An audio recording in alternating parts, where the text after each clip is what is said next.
आदरणीय डॉक्टर विवेक वेदांकर सर आणि विनायक शेटे सर, त्याचबरोबर अनेक शाळा कॉलेजांचे प्राध्यापक आणि मुख्याध्यापक इथं उपस्थित आहेत, गडगे सर आहेत, या सगळ्यांचे मी सर्वप्रथम सर्व आपल्या विद्यार्थ्यांच्या माध्यमातून आपल्या सगळ्यांचं मनापासूनचं स्वागत करतो.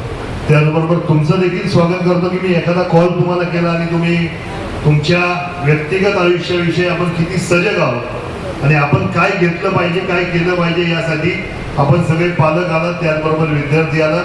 तुमचं देखील राजे शिवछत्रपती प्रतिष्ठानच्या माध्यमातून मी मनापासूनचं स्वागत करतो. अर्थात शिक्षण क्षेत्र सर आणि आमचा फारसा असा चांगला गोडीचा असा संबंध नाही. जेव्हा आम्ही 10वी 12वीला होतो, मग आठवणी आम्हाला मार्कांपेक्षा मार्क किती खाल्ला याचं जास्त आहे. तर शाळा कॉलेजांमध्ये तुम्ही सगळे चांगल्यापैकी, आता काय झालंय सर, आमच्या वेळेस 90% एखादा विद्यार्थी असायचा, 80 मध्ये 4-5 जण असायचे आणि 60 ते 80 मध्ये मग आमच्यासारखी सगळी मंडळी असायची. त्यामुळे अप्रूप होतं. पण आता मार्क बघितले ते एवढे प्रचंड मार्क या विद्यार्थ्यांना आहे, एवढी प्रचंड बुद्धिमत्ता या विद्यार्थ्यांना आहे. आणि मग प्रश्न पडतो की आपणच यांचे वडील किंवा आपणच यांच्या आधीच्या पिढीचं आहोत का? पण इथपर्यंतचा प्रश्न पडण्यासारखी परिस्थिती आम्हाला सगळ्यांना आहे. खरं तर आजचा विषय विनायक शेटे सर म्हणून जे मुंबईसारख्या ठिकाणी काम करतात आणि त्यांनी सहज मला एक कॉल केला आणि म्हटलं आपण आपल्या ग्रामीण महत्वाचा कामा एवढाच आहे आजच्या कार्यक्रमाचा. वेळणकर सरांचं मार्गदर्शन आणि विनायक सर आपल्याला काय कोणत्या प्रकारे आपण ऍडमिशन घेतलं पाहिजे हे दोनच विषय घेऊन आपण आज इथं पोहोचलो. आणि त्या माध्यमातून त्यांचा कॉल आल्यानंतर म्हटलं आपण एक कॉल तर घ्यायला हरकत नाही, त्यांचं ऐकलं पाहिजे. पण आपण एकट्याने ऐकून काय उपयोग, ज्यांना ऍडमिशन घ्यायचे त्यांना आपण ऐकवलं पाहिजे. मग सरांना म्हटलं सर तू आपण घेऊ कॉल. एक 2-3 दिवसाचाच वेळ होता, अवधी होता.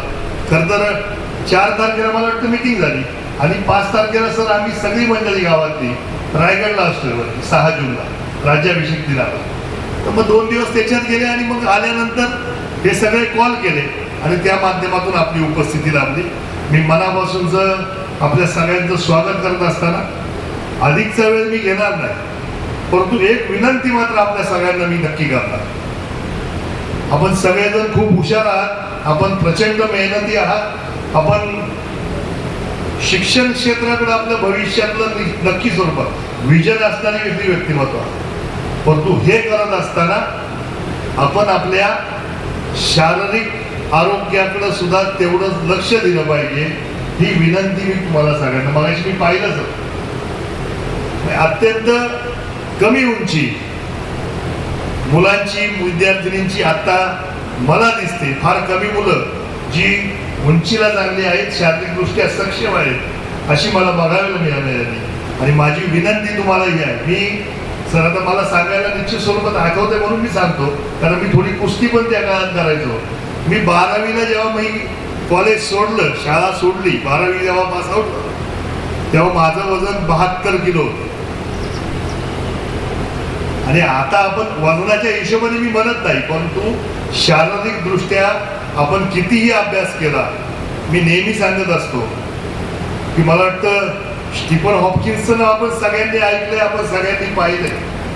म्हणजे प्रचंड बुद्धिमत्ता, अनेक शोधाचा जनक असं व्यक्तिमत्व सुद्धा व्हीलचेअरवरच आयुष्य काढतंय आणि व्हीलचेअर शिवाय त्याला आयुष्य काढता येत नाही.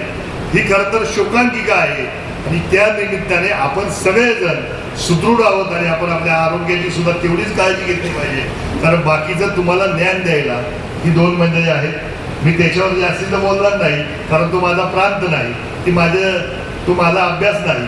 त्या माध्यमातून आपल्या सगळ्यांचं मनापासूनचं स्वागत करत असताना नारायणगावसाठी, नारायणगावातल्या परिसरातल्या विद्यार्थ्यांसाठी सातत्याने राजे शिवछत्रपती प्रतिष्ठानच्या माध्यमातून सातत्याने उपक्रम करणं, आपल्या मुलांना नवनवीन संधी उपलब्ध करून द्यायचं, ही एकमेव उद्देश ठेवून आपण काम करतोय.